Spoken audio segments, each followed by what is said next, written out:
Hi guys, my name is Kunal. I'm a third year BTech grad from IOTA Tech. So today we'll be focusing on a problem statement from the subject data structures and algorithms.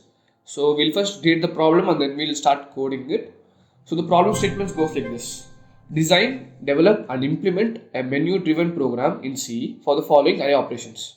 So they're asking us to implement an array and perform some operations on the array. So we have 5 operations here. The first one is creating an array of n integer elements. So I'll explain you how it actually works. So the word creating an array meaning that there already been created array. We are supposed to start the array with some initial values. So to add the initial values into the array, we'll be creating an array. So that is what the word creating means over there. And then the second operation is display of array elements with suitable headings. So when you insert all the elements into array, when you want to view the array, so what you do is you try to display the array. That is, you try to see the array. So that is the second operation. And in your third operation, you will be inserting an element at the given valid position. So first thing is you have to identify whether the position of the element which you are supposed to add is either valid or not. Because let us say the size of an array is like 5, all right, but then you're trying to insert the element in the position 6, which is obviously not possible because you're going out of the bounds, that is your overflow, right? So that is your third operation, and then your fourth operation is trying to delete an element from a given valid position, again valid position. So you have to assume that all the positions that you're giving is valid or not, and so we'll have to check it before, and then we'll have to try to delete it. And the fifth operation is to obviously exit. So how do we start this problem? So before we start this problem, let us try to create a skeleton of this problem. I mean, what is the meaning of a skeleton? Skeleton stands for the basic menu items, whatever that we are going to start with, and we are going to tell the user that these are the operations that are available. That is the operation that you can perform on it. So alright, so let's start now. So first, let me impose stdio library. So include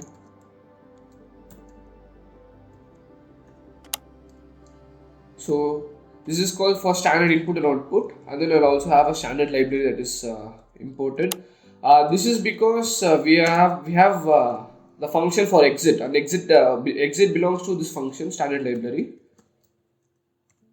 All right, so here we have imported, and now what we are going to do is we are going to assign some global variables. For a global variable, your array size is one of your global variables, so that we'll be using a special kind of variable called as macros. So macros is defined like this. So we define, and let's say let's call it max, max.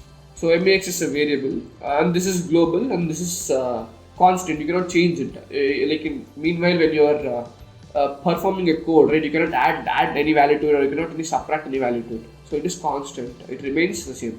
Let us say it as 5, alright. And now let us create an array that is global. So I'll call it as int array, which is of size max. So this is how we initialize an array. And then we also have something called as element, and we also have something called as the position of the element, right?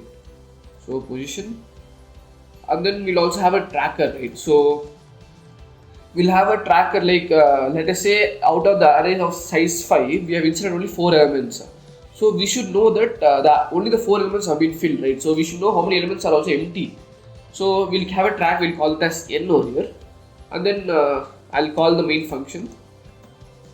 So obviously we know how the main function is called, right? Your compiler calls your main function, and then I'll printf, and this is all bunch of print statements. So let's say we have our menu, so I'll try to beautify this a little bit. So I'll put a few underscores like this, let's say 4, then menu, and then like a 4 more. So then a backslash in, I guess backslash in is for a new line character, which creates a new line. And then what are the options that we have? So initially option was to create let's say create an array, and then again a backslash in. We enclose all the code, all the syntaxes with the semicolon, so the computer understands that the function is only applicable till over here, and afterwards it moves on to the next function call. And then so here, okay, so we have second option. Our second option was to create. What was the second option? It was to display, right? So okay, so we need to display it. Display an array, again backslash in for the new character. Then again printf. So third position, and this is for inserting, right? Insert an element at a given position, let's say. Alright, and then our next operation would be to delete. I'll just copy this here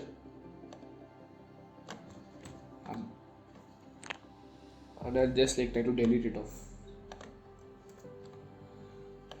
Alright, so delete, and this will be our option 4, right? And then we have our last and final statement, that is your exit. So when the user selects option 5, he'll exit it. So what you're seeing here is basically a bunch of print statements, and this does not do anything. I'll just print it out for me. So we'll visualize how this works. Run the code. Yeah, so this looks kind of good. Okay, so this is only print statements, but this does nothing. So what we'll do is we'll put all these print statements into a while loop, okay, so that we can call it repeatedly. So while, let's say true, and then I'll put all the print statements inside this. Alright, let us take an integer called int choice. Okay, so this particular choice will decide which particular option the user is going to choose. So they will printf, let's say just ask the user to enter his choice. So I'll give a backslash and over here. Over here. So this is just to beautify. So enter your choice. We'll take the input from the user over here, and then let us try to scan it, right? Reactive input. Scanf. We have, so the input is the form of a decimal or an integer, so we try to take it as D, and then we use ampersand over here. Ampersand is for we are referring to the address of the particular variable, this choice. So now that we have done this, now we have to decide, right? So what is the choice that the person has taken? Now let us say you're taking the input as 3, so it depends on the person. We have to check it manually, right? So is it 1, is it 2, or is it 3? And if it's 3, we have to execute 3. If it's not 3, you have to keep on going and checking the conditions, right? So here we have two options. Either we can use if-else conditions using if and else conditions, or you can use switch conditions. So I would prefer to use switch conditions because it is like the runtime of a switch condition is constant. It is like a hash map, right? You guys would have already learned your hash map. So what does a hash map basically do is that for any input that you have given, right, it will directly try to map with the value element. So instead of searching it one by one, we'll directly find the value of it. So this is how you write the switch statement. Switch, let's say choices are variable, so which holds the value, and then there are like different cases, right? So for case 1, we will have to create. So these functions I'm not yet declared yet, but in future I'll call it. And after creating, I'll have to break this. And then your second option would be to insert, right? So I'll call this function as insert. And then let's break it. Then your case 3 would be to delete, right? Sorry, case 2 was display. So I'll again repeat myself. These are not the actual functions. It's all user-defined functions. I'm just naming it right now. In future, later on, I'll declare each and every function, and we'll see how each and every function performs. and then we have our insert. Then I'll again have to break this.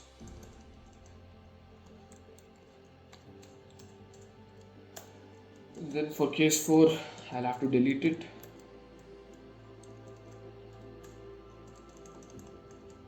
So I'll have to break it again. Case 5 would be to exit, right? So there's no use of break statement here. I'll just exit it off. I'll exit 0. I'll exit 0 since I'll return that there is no error actually. So when I exit 1 performs, right, it means that there is an error in the code. So I'll break it. And then let's say I have my case default. What does case default do? Case default prints saying that the choice that you have made is invalid. So we use default because let us say that our choice is between 1 and 5. And what if you enter the value 6? Or what if you enter the value 10,000? Then what will happen? So we have not mentioned anything for 6 or 10,000, right? So anything other than 1 and 5 will be mentioned in this default position. So what does this default do? It checks if the particular choice you have chosen it does not fall in the range of 1 to 5, then it will push that particular value to the default, where whatever the code under the default is, it will execute. So here I have mentioned that invalid choice. Try again. So let me beautify it a bit. Try again. Done. Yes. So this looks good. Alright. So these functions are not yet created it. So is there anything else that you're supposed to do? Okay. So we have put it to the while loop. So it will keep on running until it breaks. That is until your exit performs. Then you'll be creating, displaying, inserting, deleting. Yeah, all are perfect. And this is also right. Okay. So this is the skeleton of your code. Let's try to run this. So to run this, I'll have to make use. Let me declare all those statements, but then I'll not put anything inside. So void create. So then we'll have our void display.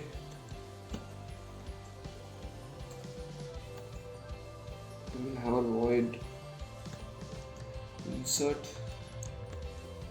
So you can see I'm not taking anything as input parameters because I have declared everything globally. So these functions can access these global variables. So that's not an issue for us. Let me try to use some more spaces and beautify this a bit. Then let's say we have void delete, right? Let's say we have our void. That's it, right? So we have only 4 functions that we have called. So for the exit function, we are actually exiting over here. So that is not a problem. For default, it again runs. Done. So at last, let me return 0 here. Turn 0. I'll close this so that you can see properly. So let me run the code now.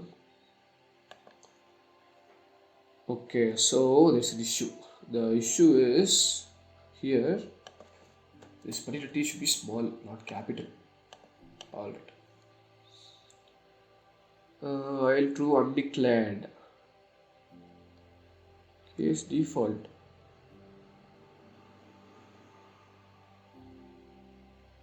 Okay, instead of using true, let's use this value called 1. Okay, so this will be perfect, I guess. And then default is a problem, alright. So instead of using case default, I guess I have to only use default. So syntax error. Yeah, now it works fine. So let's try display. Okay, it's working fine. So for 2, yeah, okay. Let's say for it's let us enter some random value 7. Yeah, see, it showed you that invalid choice. Try again, right? Okay, so let's say for 5, it should exit now. Yeah, done. So our skeleton code is fine. It's all good now. Is it looking good? Yeah, it looks good.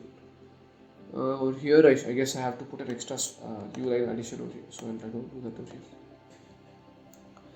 So after entering my choice, I'll put a backslash in over here so it will look good. Alright. So skeleton code is done. Now